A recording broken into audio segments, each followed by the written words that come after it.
kulanti wacan oo wanaagsan daawadayaal meel walbo aad dunida ka joogtaan ku soo dhawaada barnaamij wareedkeena maanta. qodobada xiisaha badan ee aad maanta barnaamijkeena aad ku daawan doontaan waxaa ka mid noqon doona al-shabaab oo weerar ku bilowday ismiidaamin ku qaaday deegaanka Camaara ee gobolka Mudug. dowladda federaalka oo xamar keentay saraakiishii hogaaminaysa ciidankii Cabdirashiid Jaan. xiisada Farmaajo iyo Rooble oo eerka isku sii shareeraysa. Somaliland oo wax lala yaabo ku tilmaamtay eedeynta wariye Coldoon.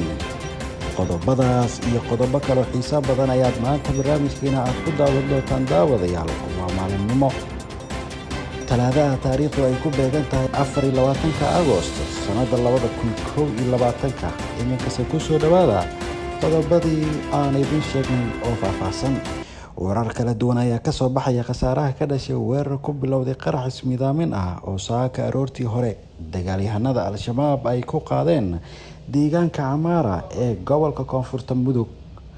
weerarka ayaa waxaa xigay dagaal toos ah oo dhexmaray ciidamada dowladda iyo kuwa daraawiishta Galmudug ee ku sugnaa deegaanka la weeraray oo ahaa mid istiraatiiji ah. saraakiil ka tirsan militariga Soomaaliya oo la hadlay warbaahinta ayaa sheegay inay khasaaro lixaad leh ay gaarsiiyeen dagaalyahanada kooxda al-shabaab oo weerarka soo qaaday isla markaana ay iska difaaceen weerarka lagu soo qaaday waa sida ay hadalka u dhigeen. dhinaca kale al-shabaab ayaa iyana guulo ka sheegtay weerarkan iyo dagaalka xigay waxayna shaaciyeen in ay la wareegeen gacan ku haynta deegaanka Camaara. sidoo kale al-shabaab ayaa shaacisay in ay qabsatay 14 gaari oo 12 ka mid ah ay yihiin technico halka labada kale ay yihiin BG xamuul ah iyo booyad waa sida hadalka u dhigeen.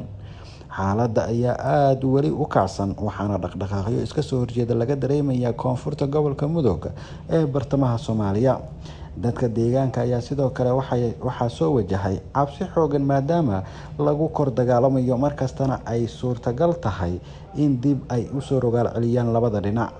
Camaara ayaa ka mid ah deegaanadii ugu dambeeyay ee ay la wareegeen ciidamada huwanta ee howlgallada ka wada deegaanada maamulka gobolka Mudug.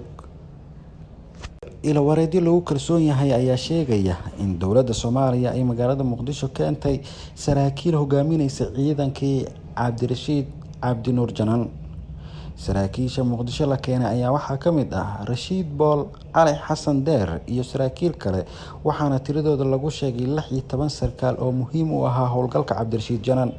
saraakiishan oo laga soo dejiyay garoonka Aadan Cadde ayaa lagu xareeyay xero Nacnac waxaana la sheegay in dhowaan uu u bilaaban doono tababaro saraakiilnimo ah sida ay inoo xaqiijiyeen ilawareedyo ka tirsan militariga Soomaaliya. saraakiishan laga soo dejiyay Muqdisho ayaa la sheegay inay ku soo baxaan amar Muqdisho uu ka bixiyay madaxweynaha mudxuleedkiisu dhamaaday ee Soomaaliya Maxamed Cabdullaahi Farmaajo. waxaana sidoo kale la filayaa in ay la kulmaan madaxweynaha jamhuuriyadda. wasiirkii hore amniga ee maamulka Jubbaland Cabdirashiid Cabdinuur Janaan ayaa hore heshiis ula galay dowladda Soomaaliya inkastoo uu maalmo ka hor uu ka soo muuqday dhinaca mucaaradka isagoo sheegay inuu yahay musharax xildhibaan ka tirsan golaha shacabka ee baarlamaanka Soomaaliya. xogta aan helnay ayaa sheegaysa in khilaaf soo kala dhexgalay Villa Soomaaliya iyo wasiir Janaan uu sabab u ahaa inuu ka baxsado Villa Soomaaliya oo ku haysay cadaadis badan. khilaafka ayaa la sheegay inuu ka dhashay ballamo dhowr ah oo looga baxay Janaan kuwaasi oo loo sameeyay markii uu ka soo goostay dhanka Jubbaland iyadoo ay u sii dheer tahay in cadaadis iyo xanibaado badan uu la kulmay. waa tahay daawadayaal weli barnaamij wareedkeena maanta ayaynu ku guda jirnaa. iminka xiisada ka dhaxaysa Farmaajo iyo Rooble oo cirka isku sii shareeraysa. madaxweyne Maxamed Cabdullaahi Farmaajo iyo ra'iisul wasaare Maxamed Xuseen Rooble ayaa sii kala fogaanaya 2 toddobaad kadib markii uu si rasmi ah u soo shaac-baxay khilaaf u dhaxeeya labadaasi mas'uul. khilaafkan ayaa bilowday kadib markii Farmaajo uu soo saaray wareegto u muuqata in la beegsaday Rooble oo lagu sheegay in laga reebay xukuumadda iyo hay'adaha dowladda in ay galaan is-afgarad ama wada hadallo saameynaya mustaqbalka dalka, madax banaanida qaranka, seeraha dhuleed iyo iyo tan badeed ee dalka iyo ganacsi lala galo dowlado kale inta doorashooyinka dalka lagu guda jiro. Ra-iisul Wasaare Maxamed Xuseen Roble ayaa farmaajo ugu jawaabay una sheegay awoodaha fulinta dalka in ay leedahay xukuumadda ayna la wareegtay xilli aada u adkaa ee Soomaaliya ay wajahaysay xiisado gudaha ah iyo tan dibadda ah, kuwaasi oo keenay in lagu sigto in dalka uu ku noqdo burbur iyo colaado sokeeye. Roble ayaa kadib markii uu tagay Kenya muujiyay in khilaafka laga heshiiyey, isagoo kulan uu la qaatay jaaliyadda Soomaaliyeed kuna yiri doqontu halkii lagu dagaalay uunbay ogeyd. Si kastaba, waxaa hadda muuqata in khilaafkaas aan weli xal laga gaarin, isla markaana ay suurtagal tahay in ay kasii darto kadib markii tallaabooyin uu qaaday Ra-iisul Wasaare Roble ay muujiyeen heerka uu gaarsiisan yahay khilaafka kala dhexeeya farmaajo. Ra-iisul Wasaare Roble ayaa fiidnimadii Khamiistii ku baaqay oo aan ka qaybgelin casho sharaf uu madaxweynaha waqtigiisu dhammaaday uu u sameeyey mas-uuliyiinta Turkishka ah ee ku sugan Muqdisho xilli loo dabaaldegayay sanad guuradii 10aad ee kasoo wareegatay iskaashiga Soomaaliya iyo Turkiga.